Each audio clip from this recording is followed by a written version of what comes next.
Officials are issuing warnings of possible retaliatory attacks right here at home. Tom Winter joins me tonight. Tom, we just got a new warning in from the State Department. What's it saying? Right, just as we're coming on the air, the State Department warning all U.S. citizens abroad about potential threats, acknowledging the situation in Iran and the Middle East. Here at home, it's kind of a two-pronged threat, the physical and the cyber. And tonight, law enforcement agencies in multiple cities have stepped up their presence at sensitive sites like houses of worship, cultural centers, and diplomatic sites. The goal is to stop someone who is angered by the war in the Middle East from conducting an attack here. They're also looking for cyber attacks, which could temporarily take a website offline or deface a site. And then there's the concern about people backed by Iran who could already be here. A sleeper cell?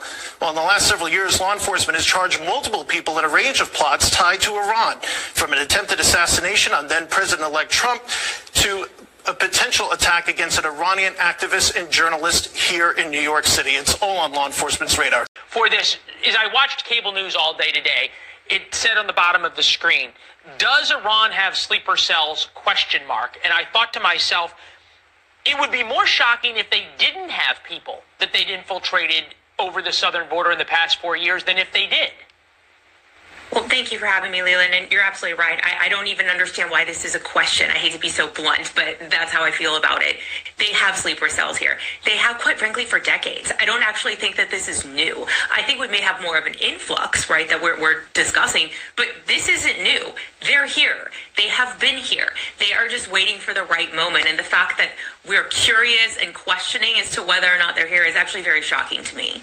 All right, so the Ayatollah, America will suffer if America gets involved in the war. Take a listen. America's intervention in this matter is 100% to their detriment. What they will suffer in this regard is much greater than what Iran may suffer. The damage America will suffer if it makes a military intervention in this field will undoubtedly be irreparable.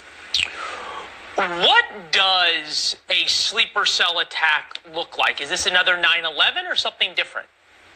I think it could be a combination. I actually don't think it's going to look like a 9/11 type attack, a very complex attack. That's really what 9/11 was. It required a lot of money, a lot of financing, and a lot of planning.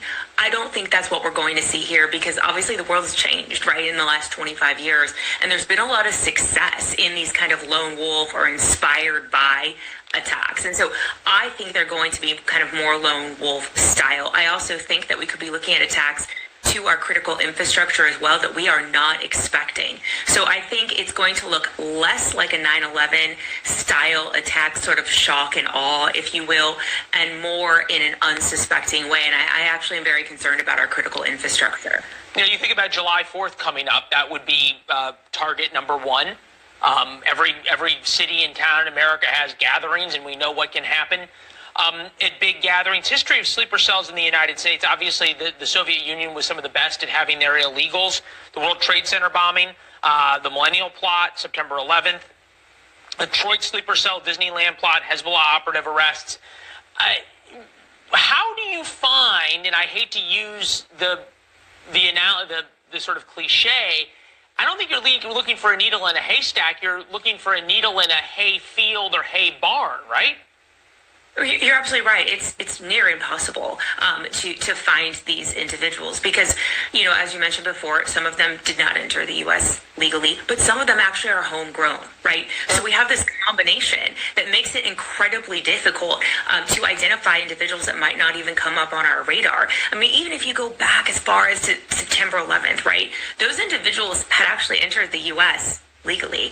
Had we checked their visas properly, obviously we would have known because we know that now. But that's the difficult part of all of this. They lead these seemingly normal lives, right? Drawing no attention to themselves whatsoever. But they have to get messages in some way. They have to get a signal in some way. And that's where I'm hoping they will slip up and we will ultimately catch them.